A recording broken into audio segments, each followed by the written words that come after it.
vamos a comenzar diciendo que existen para debutar las enfermedades pulmonares algunas anomalías congénitas. Estas anomalías congénitas son múltiples, sin embargo, las más importantes, la hipoplasia pulmonar. El niño nace con pulmones bastante pequeños. La otra son los quistes intestinales que se dan en los pulmones, en el árbol traqueobronquial. El secuestro pulmonar sería una tercera anomalía congénita, una tercer tipo de anomalía que se caracteriza por un tejido pulmonar que se encuentra desconectado con el árbol bronquial principal, con el sistema completo de vías respiratorias. Se encuentra a un costado, con una irrigación sanguínea extra, diferente a la principal. Esas son las principales anomalías congénitas que hay que recordarlas. Luego de las anomalías congénitas tenemos que hablar de las atelectasias, los enfisemas, el edema pulmonar. Y acá tenemos en la primera lámina el edema pulmonar. Resulta ser que el edema pulmonar es la presencia de un líquido, de un trasudado dentro del alveolo. Y este se puede deber a un trastorno hemodinámico o no. En el caso del trastorno hemodinámico es de responsabilidad cardiogénica. Y también existe el edema pulmonar no cardiogénico. Y a este le llamamos el síndrome del distrés respiratorio del adulto. Y es por un fenómeno inflamatorio.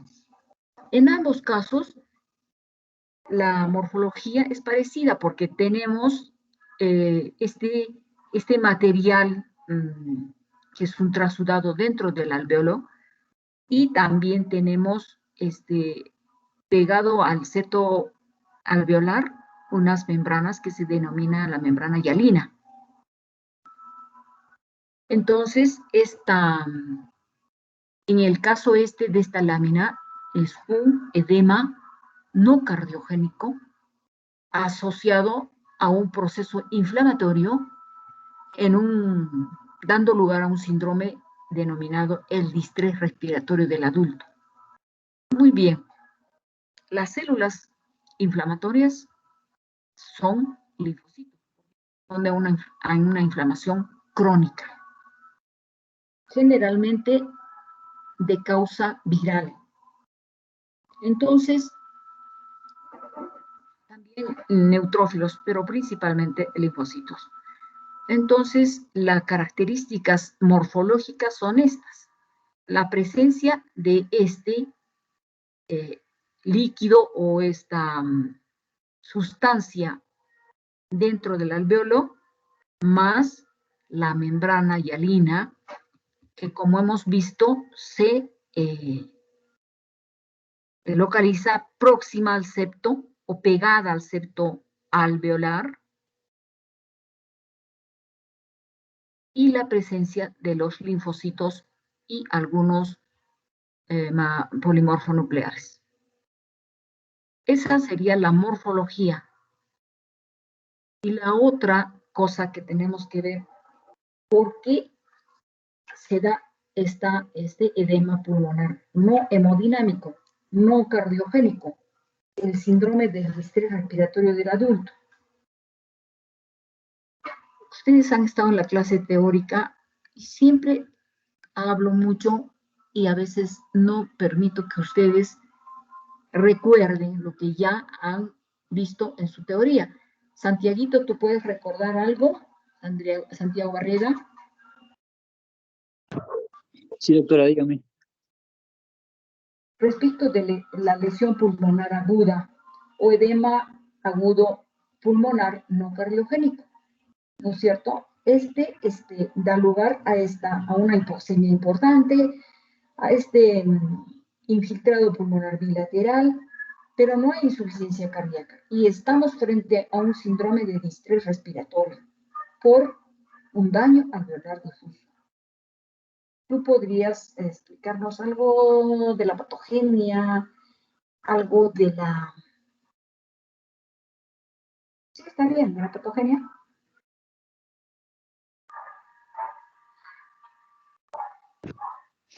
O sea, principalmente, doctora, la presencia de neutrófilos y este edema va a hacer que no se pueda dar un posible intercambio gaseoso, que es el principal problema. Sí. Ok, ¿qué más?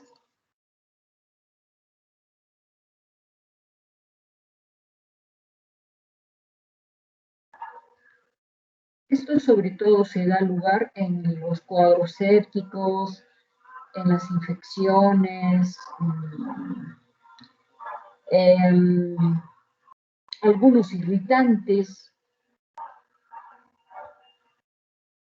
Generalmente son virus los que desencadenan este cuadro.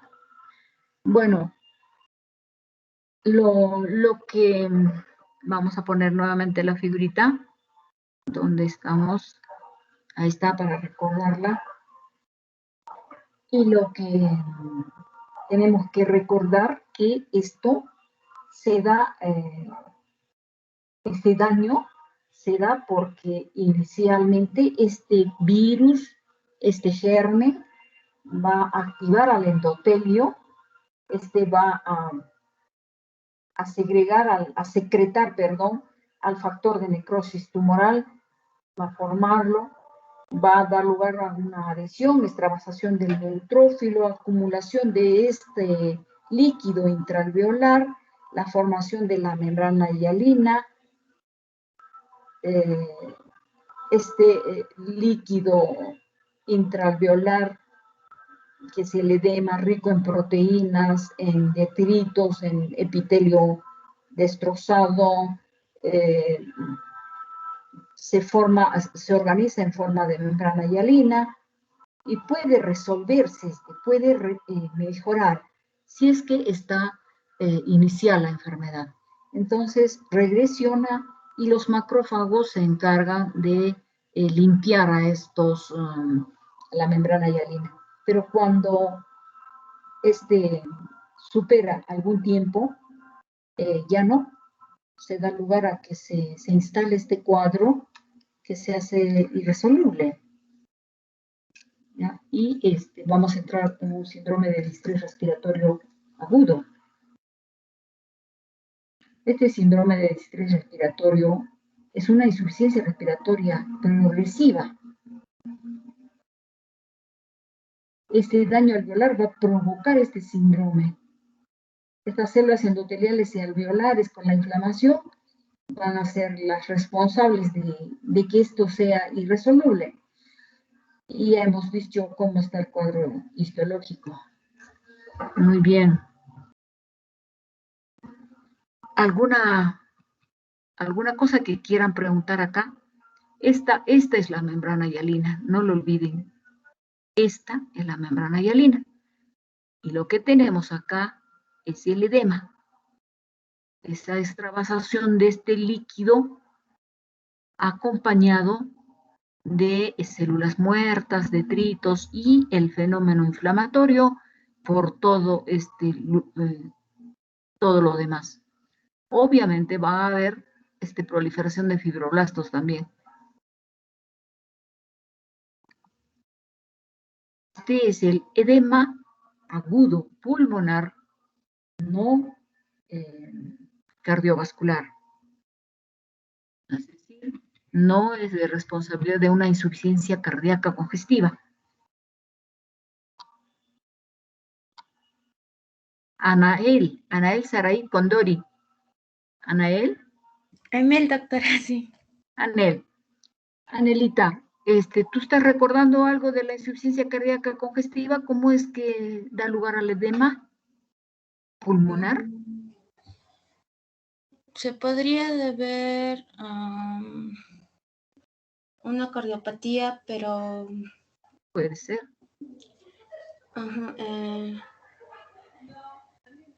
¿Habría un momento de la presión, o sea, un trastorno hemodinámico? Un trastorno hemodinámico que condicione ¿qué? El trasudado, ¿no? El edema. el edema a nivel, que es el trasudado, tú bien lo has dicho, a nivel de los alvéolos. Entonces ahí se retiene el líquido, se extravasa el líquido y de los capilares al espacio intraalveolar y da lugar a este edema. Muy bien, ese es el cardiogénico y el no cardiogénico, el que estamos viendo, ¿no? De responsabilidad de los virus, de algún cuadro infeccioso bastante serio como es una sepsis, ¿no? Que da lugar al síndrome del distrés respiratorio, en el que el paciente necesita oxígeno, es un cuadro agudo, como dice su nombre, ¿no?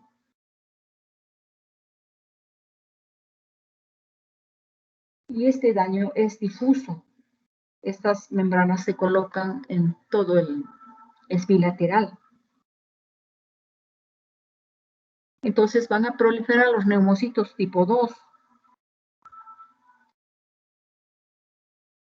Pero esto se puede resolver cuando está en sus inicios. Posteriormente no. Obviamente el cuadro clínico de la insuficiencia respiratoria con la cianosis, la hipoxemia, el infiltrado bilateral y difuso. Muy bien. Yo creo que lo hemos visto bastante bien claro esto. Si hubiera alguna pregunta, por favor, es el momento. ¿No? Pasamos a lo que conocemos como infarto. En cualquier parte del organismo podría haber un infarto y, ¿por qué no?, en el pulmón. ¿Y a qué se deberá? ¿Cuál será la patogenia, la etiología del infarto? ¿Nos los podrías decir, Omar Calef? Omarcito. ¿Sí? Sí, doctora, podría deberse a una obstrucción vascular arterial. Sí. Ya. Y entonces, en el pulmón no se salva. Fíjate cómo queda, ¿no?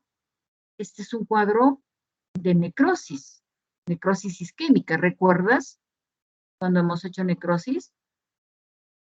¿No es cierto? Ya el tejido pierde su forma, ya no se puede reconocer fácilmente a las membranas celulares y por ahí todo se ve en sombra como muerto, ¿no? Es una isquemia, es una necrosis secundaria. Aquí aún, por decir una trombosis, más podría haber para que haya este tipo de necrosis, Omarcito.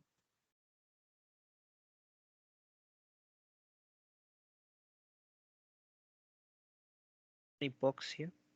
Hipoxia, trombosis, sangrado, para dar lugar a un infarto, ¿no? Así como hay infarto cardíaco, infarto cerebral, también infarto pulmonar, ¿no? Cualquier parte del cuerpo. Muy bien. ¿Está claro esto del infarto, jóvenes? Disculpe, doctor, una pregunta. ¿En los pacientes con COVID se llega a dar este tipo de infarto? O más bien en los pacientes con COVID es el edema, este síndrome de distrés respiratorio. El infarto no es propio de una enfermedad viral. El infarto se da en cualquier momento y en cualquier tipo de enfermedad, sobre todo esas coagulopatías, trombosis, arteriosclerosis avanzadas, en especial en el pulmón, la trombosis de las arterias pulmonares, más que las arterias, las venas, ¿no? Las que irrigan al pulmón. Entonces, por ahí que se podría dar una isquemia de todo el pulmón, o si es una pequeña, es una rama pequeña, es un segmento nada más del pulmón, ¿no? Pero cuando hablas de COVID, yo más bien estoy pensando en esto, en el síndrome de distrés respiratorio, en el edema agudo, pero de tipo no cardiogénico. ¿No es cierto?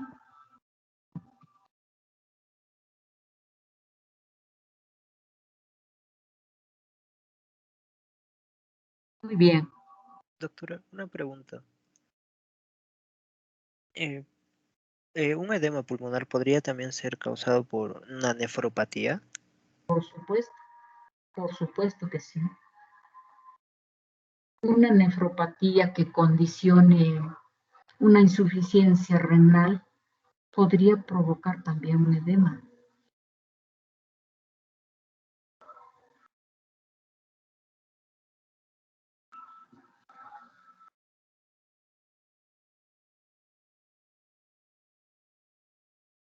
Ok, veamos entonces otro tipo de enfermedades. Y este es un enfisema. El enfisema es una enfermedad obstructiva. Existen dos grandes grupos de enfermedades pulmonares, las obstructivas y las restrictivas. Las obstructivas son el enfisema, el asma y la bronquitis crónica.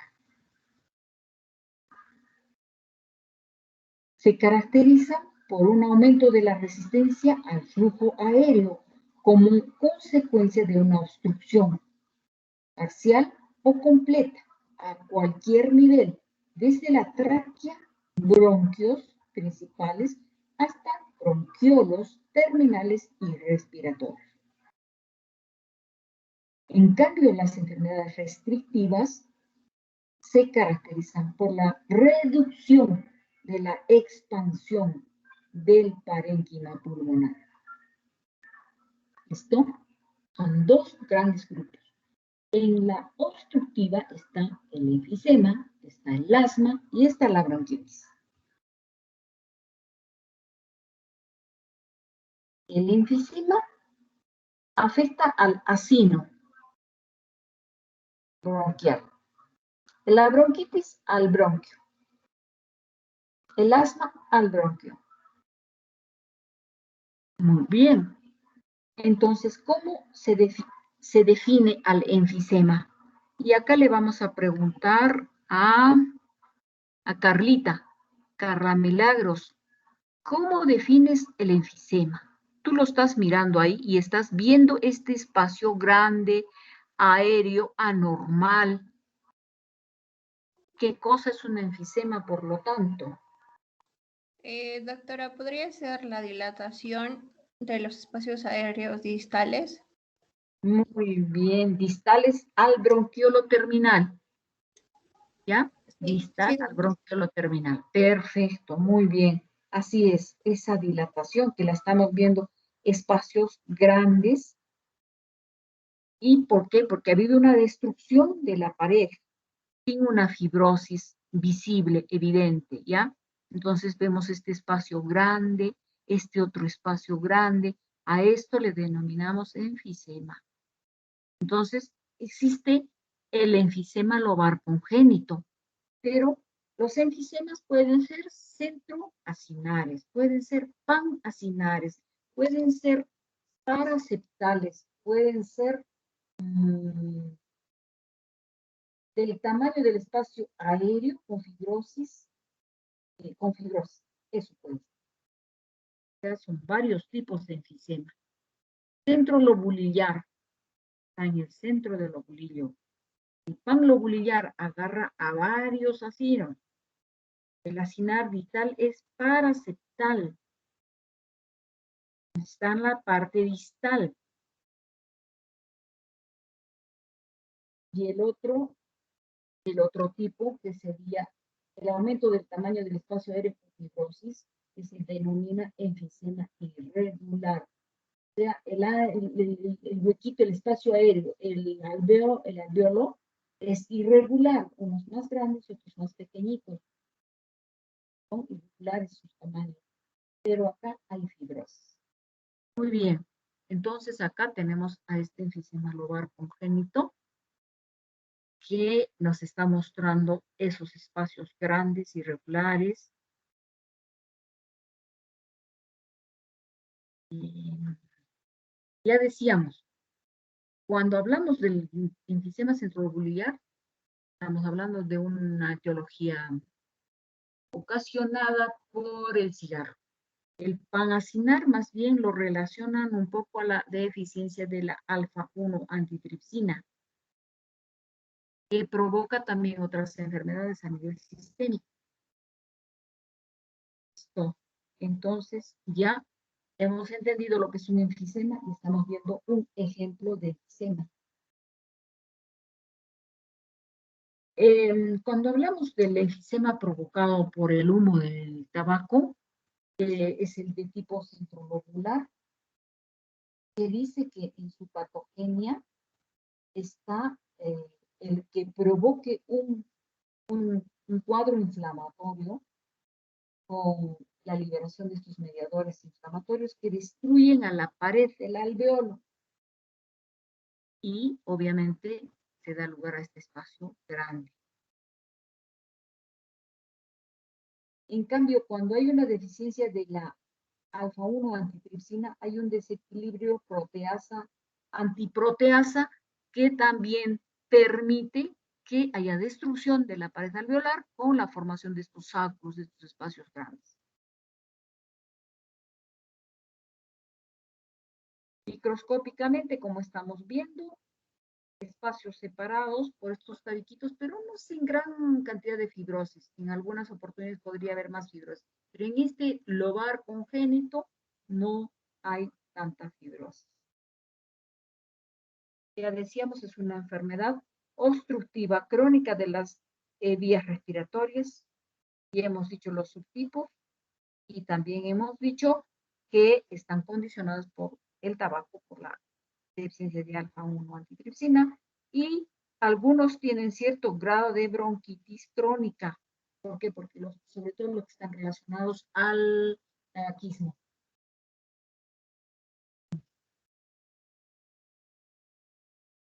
Existe un enfisema buloso. Se forman grandes burbujas o bulas de más o menos 1 centímetro de localización subpleural. ¿Ya? Y por ese tamaño, por esas bolas de 1 centímetro es que se da lugar, o mejor dicho, que puede dar lugar a un neumotórax.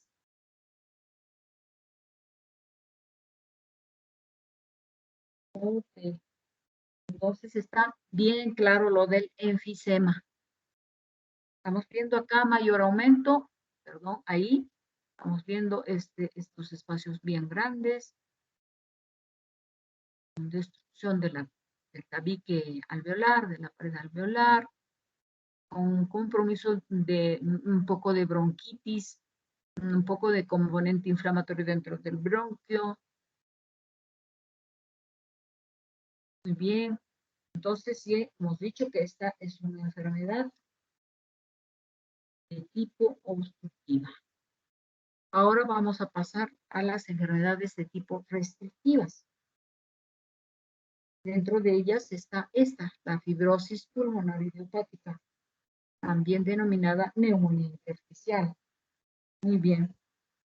Entonces, las enfermedades intersticiales difusas, crónicas, restrictivas, se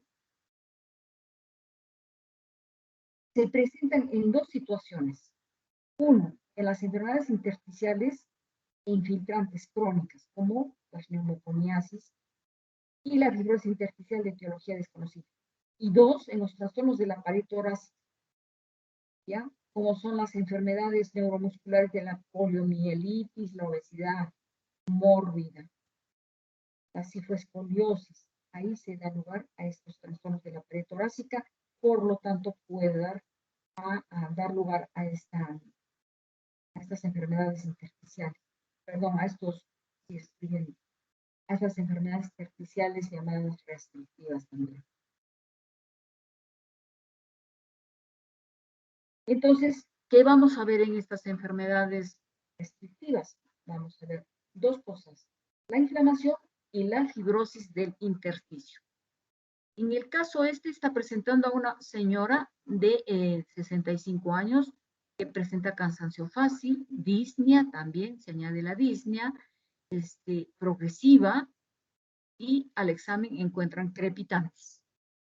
Y después de encontrar los crepitantes, le toman una TAC de pulmón y lo que encuentran, aparte de los crepitantes, el segundo ruido está bastante fuerte y en la imagenología un infiltrado retículo nodular sobre todo en las bases y en las zonas de lesiones quísticas, porque aparte hay unas lesiones quísticas, encuentran una placa en panal de abeja.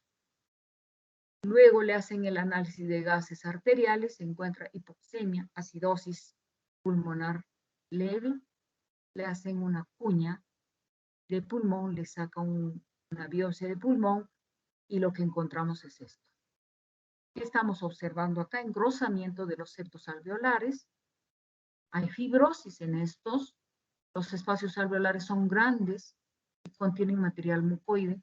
Hay neumonitis crónica, es decir, acúmulo de linfocitos acá, en este espacio. Y también vamos a encontrar algo de cicatrices, o sea, fibrosis. Fibrosis con cicatrices, componente inflamatorio, ligera cantidad de material mucinoso. Y esto corresponde a una enfermedad restrictiva.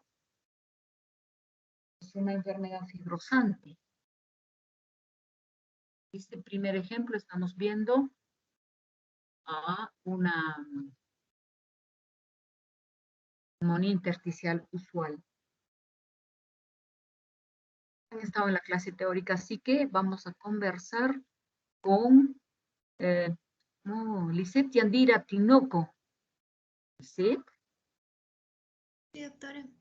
A ver, cuéntanos, ¿tú qué has entendido sobre la fibrosis pulmonar idiopática?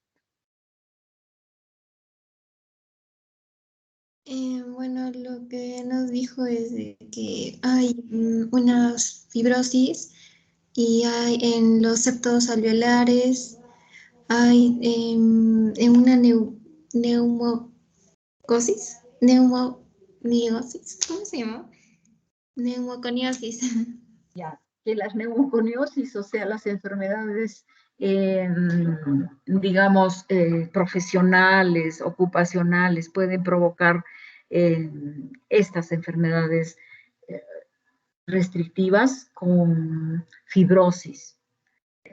Estamos hablando, por ejemplo, de la enfermedad de pulmón de granjero, del pulmón de los mineros, ¿no?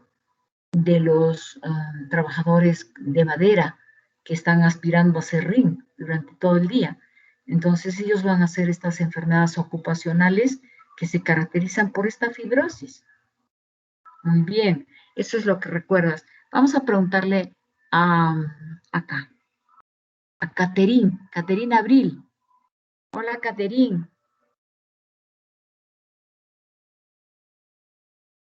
Caterine. Vamos a preguntarle entonces acá a Yadira. Está bien, Caterine, perdóname. A ver, ¿qué nos puedes decir? Estábamos hablando de esta enfermedad, de la neumonía intersticial usual. Mira, en términos generales, las fibrosis pulmonares, que son enfermedades restrictivas, son varias, ¿ya? En todas ellas hay inflamación y hay fibrosis del intersticio pulmonar. Todas estas. Entonces, existen varias, ¿no? Por ejemplo, la fibrosis pulmonar idiopática, la otra, la neumonía intersticial inespecífica, la neumonía en organización criptogénica, o la llamada también neumonía, sí está bien dicho, la neumonía criptogénica, que va asociada a la neumonitis, a la bronquitis obliterante, ¿no? Todas estas son enfermedades fibrosantes, pero en particular esta que es la neumonía intersticial usual. ¿Qué cosa nos puedes decir de esta?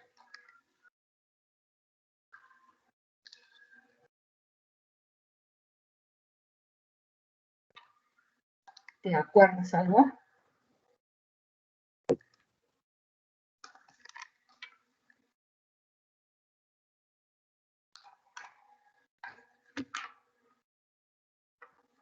Ya, doctora, es que Katy tiene problema con el internet y bueno, yo se le estaba comunicando, pero Ya. sí le puedo contestar. Me parece que este tipo de neumonía, lo que tiene de característico es que va a presentar áreas de fibrosis que van a estar como que alternadas con áreas que van a estar como que sanas y va a haber áreas que van a estar con fibrosis y va a haber como que áreas de fibrosis que van a tener como que colágeno y zonas que van a ver con fibroblastos y de acuerdo a eso se va a poder ver la antigüedad de la fibrosis. Ya. La fibrosis pulmonar idiopática es un síndrome, ¿ya? Ah, Es sí, pero le respondí exactamente de la neumonía intersticial usual. Ya, está bien, estoy de acuerdo contigo. Así es. Para generalizar un poco, para hablar un poco más ampliamente, yo quisiera aclarar esto y decir que la fibrosis pulmonar idiopática se caracteriza por que lleva una insuficiencia respiratoria, por esta fibrosis precisamente, que es criptogénica, es decir, de origen, diríamos, desconocida, ¿ya? En la que participan factores ambientales, factores genéticos. Por ejemplo, de los factores ambientales ya habíamos dicho, ¿no? Los cigarros, los peluqueros, los granjeros, la piedra, el respirar la sílice, respirar los mineros, por ejemplo. Pero también dice que hay una predisposición genética y generalmente son pacientes mayores de 50 años, y entonces por eso que los jubilan tempranamente a los mineros. Entonces, la neumonía intersticial inespecífica, neumonía intersticial usual, presenta pues este patrón, puede ser celular o fibrosante, en este caso es fibrosante, y primero presenta una inflamación crónica leve, luego se hace moderada, con linfocitos, células plasmáticas que se distribuyen en forma uniforme o parcheada, como dijiste. Luego, el otro patrón, el que es el fibrosante, presenta lesiones fibróticas, intersticiales difusas, parcheadas también, y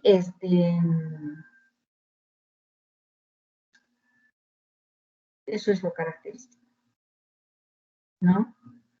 No hay granulomas, no hay membrana hialina, no hay panal de abeja, no hay eso. Esa es la característica, como lo dijiste tú. Muy bien, esta es la neumonía intersticial inespecífica. Muy bien. En términos generales, las categorías de las enfermedades pulmonares intersticiales se clasifican en las fibrosantes, las granulomatosas, las eosinófilas y otras. Dentro de las fibrosantes está pues la neumonía intersticial habitual o fibrosis pulmonar idiopática, la neumonía intersticial inespecífica, la neumonía en organización criptogénica, que es la que contiene unas masas, la asociada a las enfermedades de tejido conectivo, las neumoconiosis, las reacciones medicamentosas, la neumonía por radiación. Dentro de las granulomatosas, la sarcoidosis y la neumonitis por hipersensibilidad. La eosinofílica relacionada con el tabaquismo es la neumonía intersticial descamativa y la enfermedad pulmonar intersticial asociada a la bronquiolitis. Y otras como la proteinosis alveolar pulmonar. Muy bien, entonces, claramente hemos visto esta fibrosis en estos septos bastante gruesos, hemos visto este componente inflamatorio y es la presencia de un material mucoide dentro del espacio. Mayor aumento, lo mismo, focos de fibrosis, septos alveolares sumamente gruesos, componente inflamatorio. Y acá igual, lo mismo, mucina, inflamación y más fibrosis, con gran componente inflamatorio. Otra enfermedad restrictiva la fibrosis pulmonar idiopática, denominada neumonía intersticial usual. Ah, no, la fibrosis idiopática, dentro de ellas la neumonía intersticial usual. ¿Qué me pueden decir de la neumonía intersticial usual, denominada también en organización criptogénica? Vamos a preguntar ahora sí a un muchacho, a un joven. A ver. La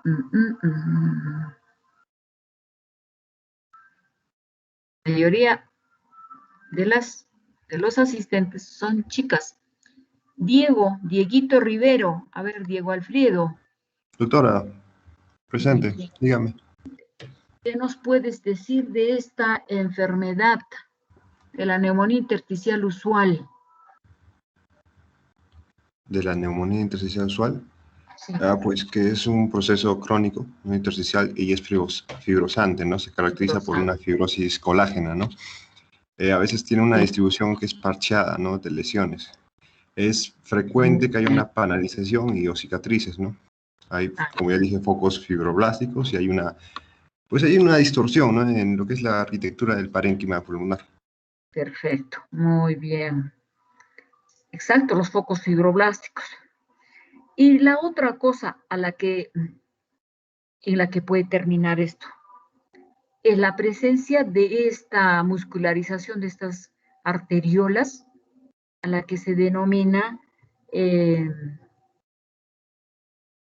esclerosis hiperplásica. Entonces, es el momento en que hace este pulmón una hipertensión pulmonar. Y cuando encontramos estas características, le llamamos hipertensión pulmonar maligna. ¿Por qué? Porque hemos encontrado esta muscularización de esta arteriola, que no debería estar así, no debería de tener músculo, pero se ha muscularizado. Y esta cantidad de fibrosis que hay por acá, como dices tú, que es parchada, que es un pulmón rígido, duro, pesado, y que da una hipertensión pulmonar. Ya estamos viendo acá músculo en la arteriola, no debería estar, músculo alrededor, una presencia de músculo acá alrededor de este bronquio, o sea que hay muscularización no solamente ahí, sino en el intersticio también. Igual acá, colágena, muscularización, mucha fibrosis y la arterioloesclerosis con la hipertensión. Y esta es una bronquiectasia. Esto es un bronquio dilatado, sumamente dilatado. Entonces estamos viendo esta segunda forma de enfermedad fibrosante, restrictiva, no obstructiva. Enfermedad intersticial crónica. Muy bien. Vamos a hablar ahora de esta otra tercera enfermedad que es la neumonía organizada, la bronquiolitis obliterante. A ver, ¿quién con sus cuerpos de Mason, quién quiere recordar esto? Porque esto también lo han visto en la teoría. Vamos a ver a quién.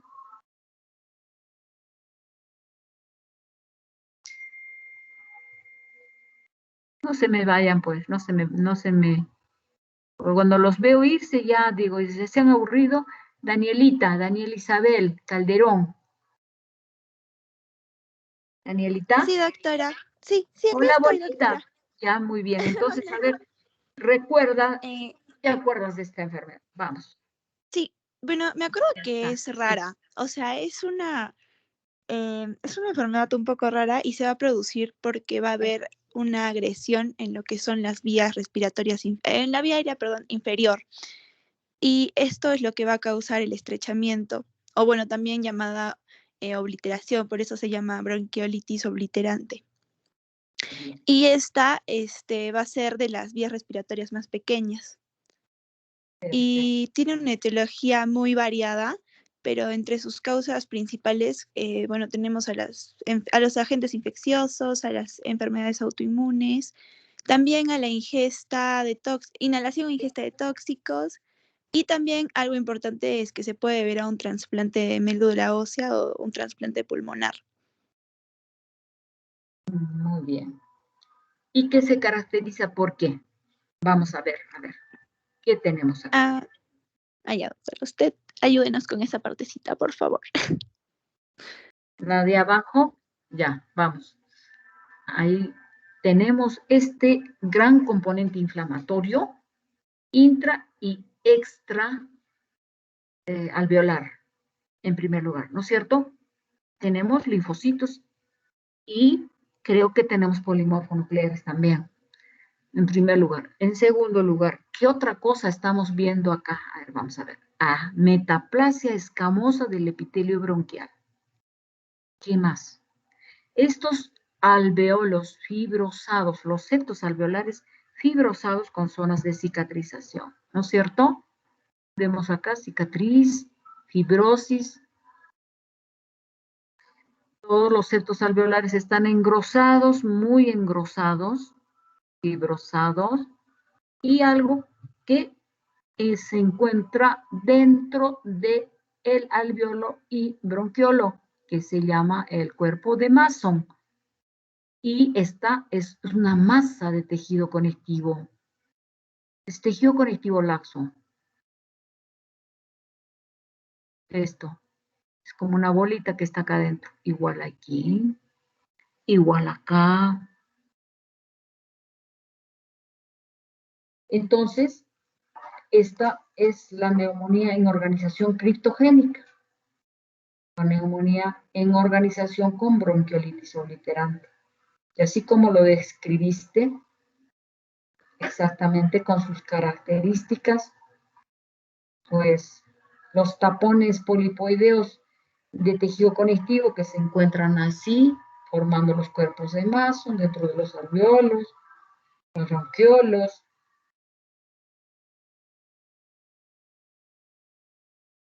Esta neumonía en organización con fibrosis intraalveolar se desarrolla como respuesta a una infección o a una lesión inflamatoria del pulmón. Muy bien. Hasta acá todo claro.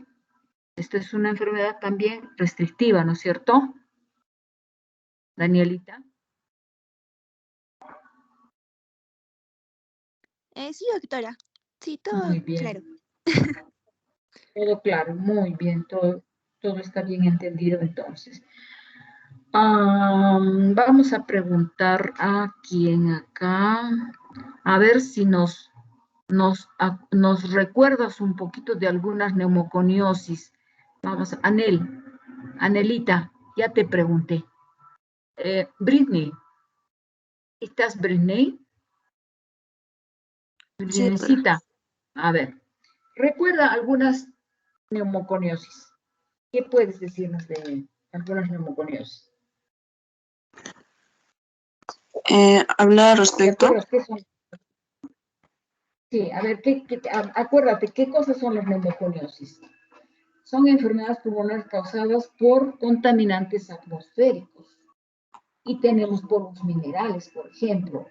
¿Cuál de los polvos minerales podría provocar una neumoconiosis? Por ejemplo, el polvo de carbón provoca la antracosis. El sílice, la silicosis. ¿Ya? El hierro, la siderosis.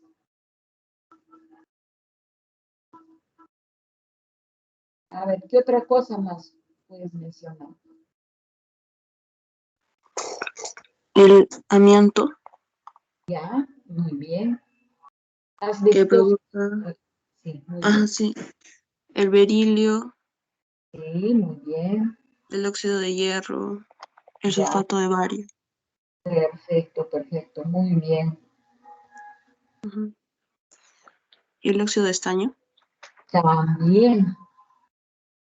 ¿Y qué tipo de neumoconiosis puede provocar, qué enfermedad puede provocar el polvo del... Acá en Arequipa tenemos las minas de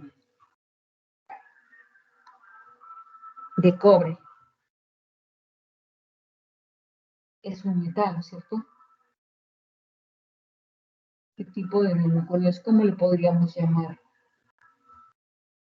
silicosis, antracosis.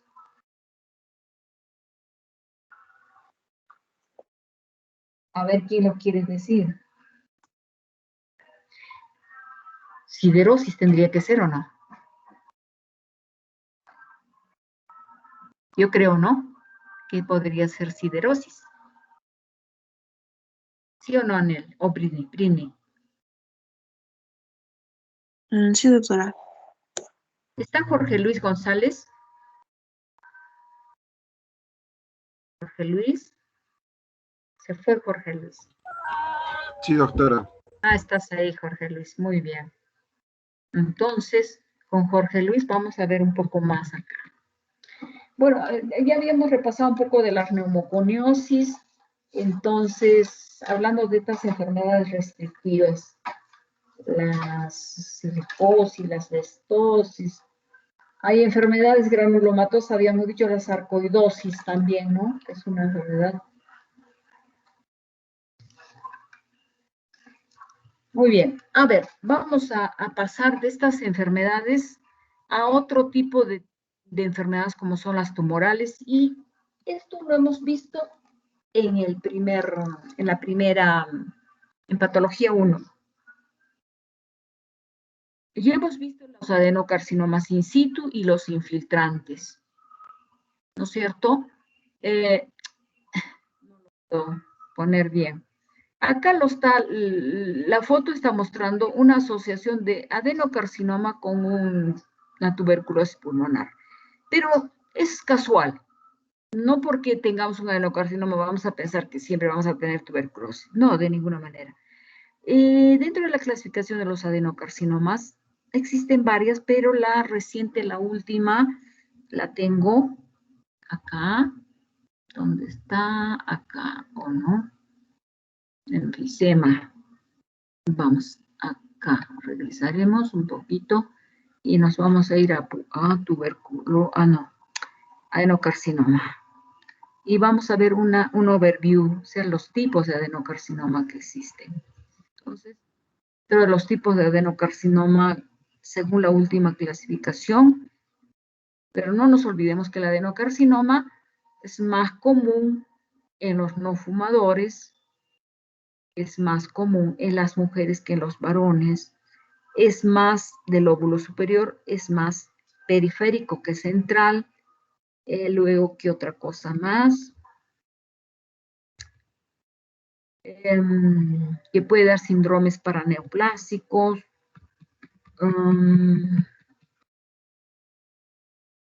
Pacientes por encima de 50 años.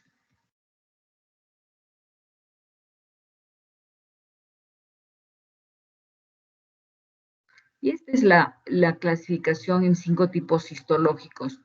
El patrón lepídico es uno, el otro es el acinar, el otro es el papilar, el otro es el micropapilar y finalmente el sólido. Y acá nos muestra un árbol, ¿o no? ¿Dónde está ese arbolito? En cuanto a su clasificación, ya no lo veo. Es este el arbolito. Sí. ¿Ya?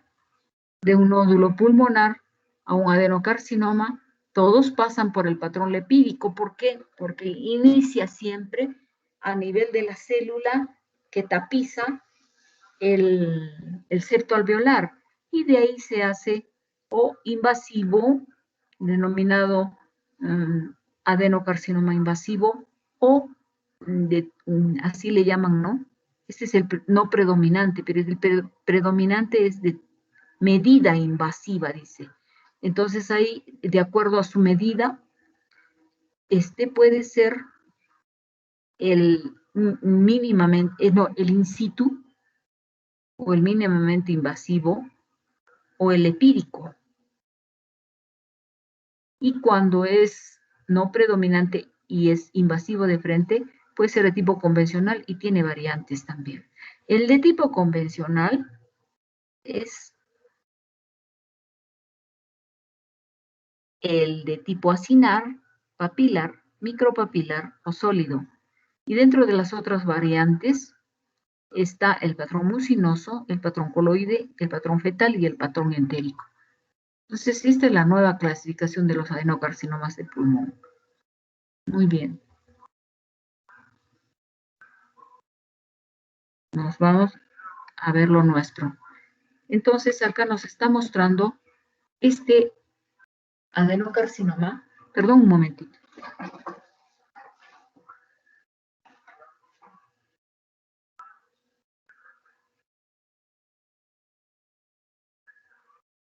Ya.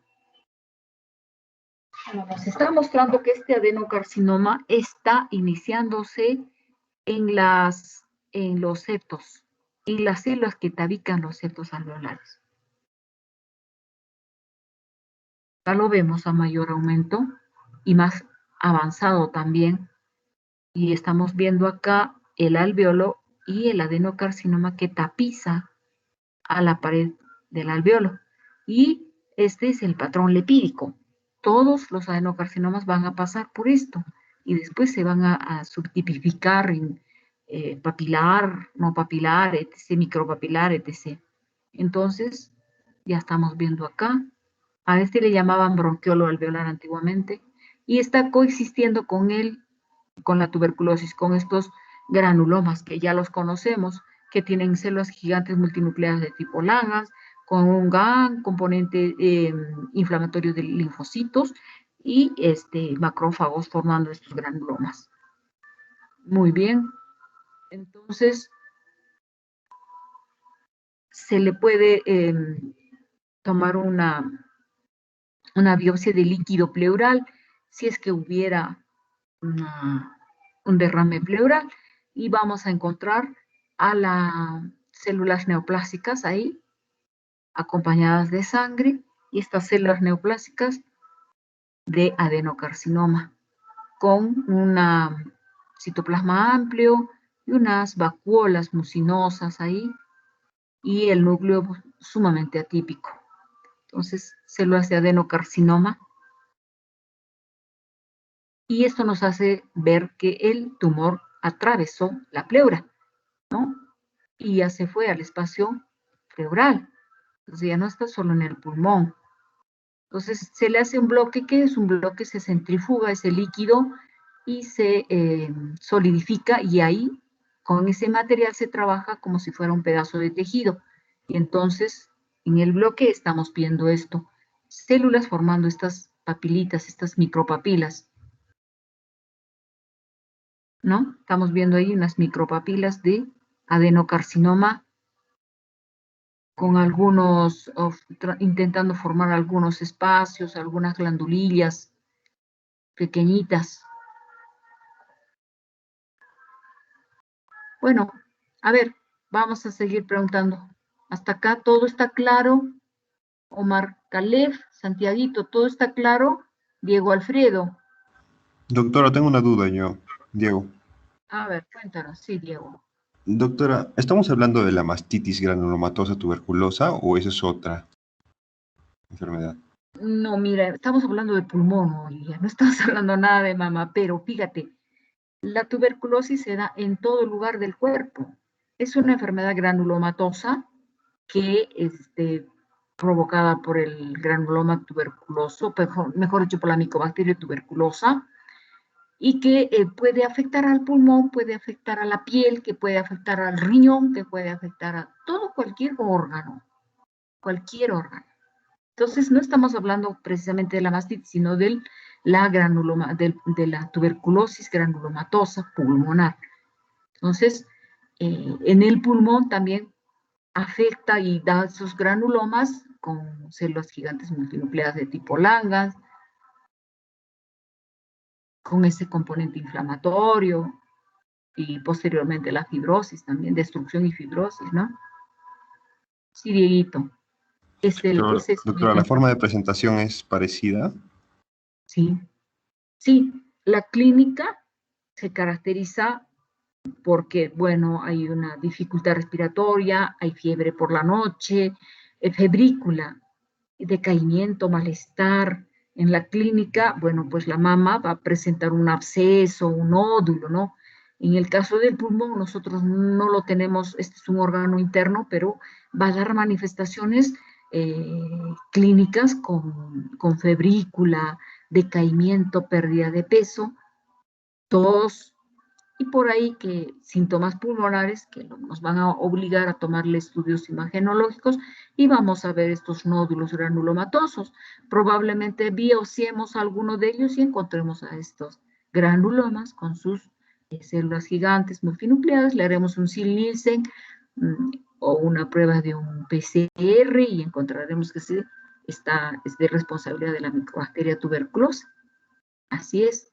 Eso mismo puede darse en la piel, lo mismo puede darse en el riñón, en el hígado, una hepatitis granulomatosa tuberculosa, una nefritis tuberculosa, una granulomatosa tuberculosa, en cualquier parte del cuerpo, Dieguito. Ok, doctora, gracias. Con todo gusto, Jorge Luis. Jorge Luisito, ¿cómo estás?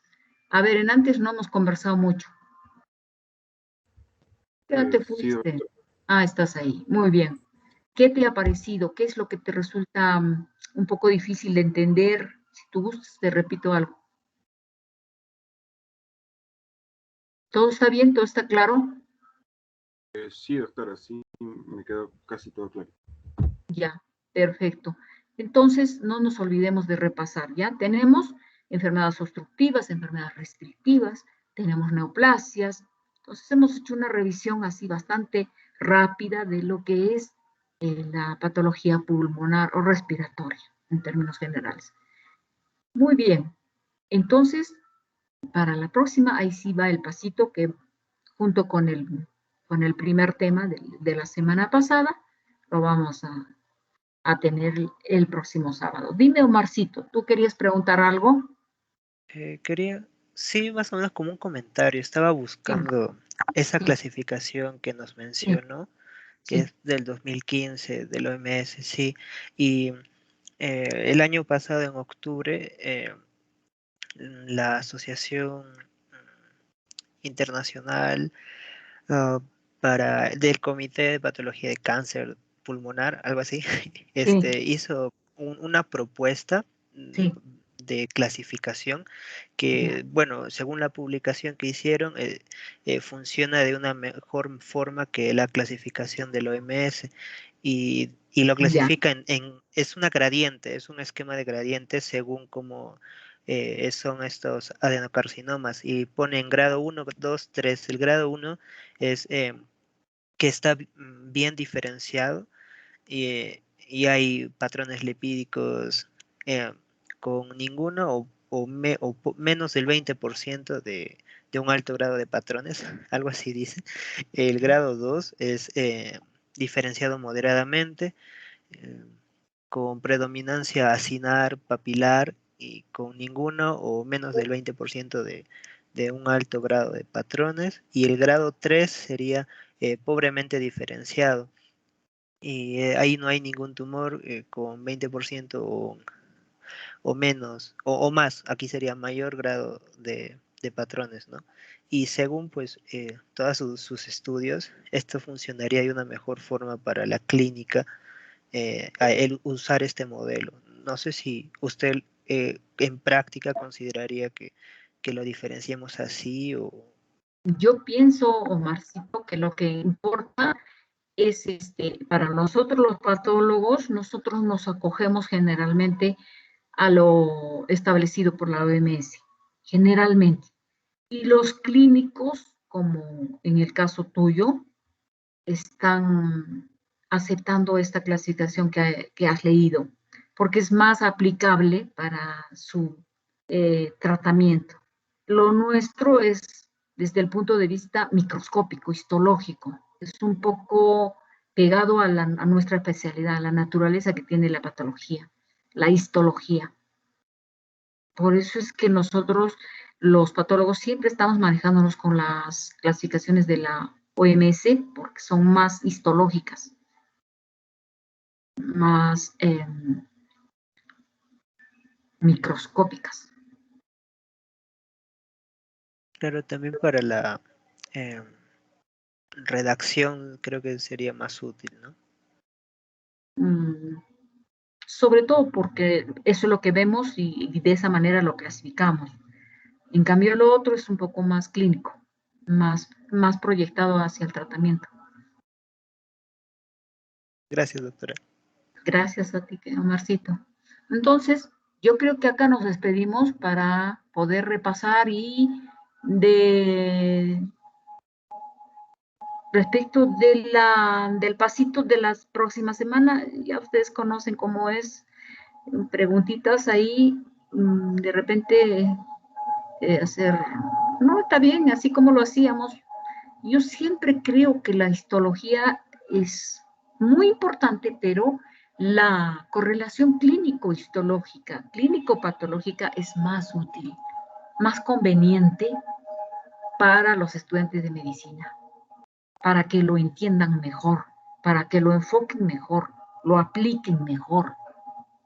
De nada sirve conocer una celulita cuando no se conoce el contexto, la correlación, cómo va esa enfermedad.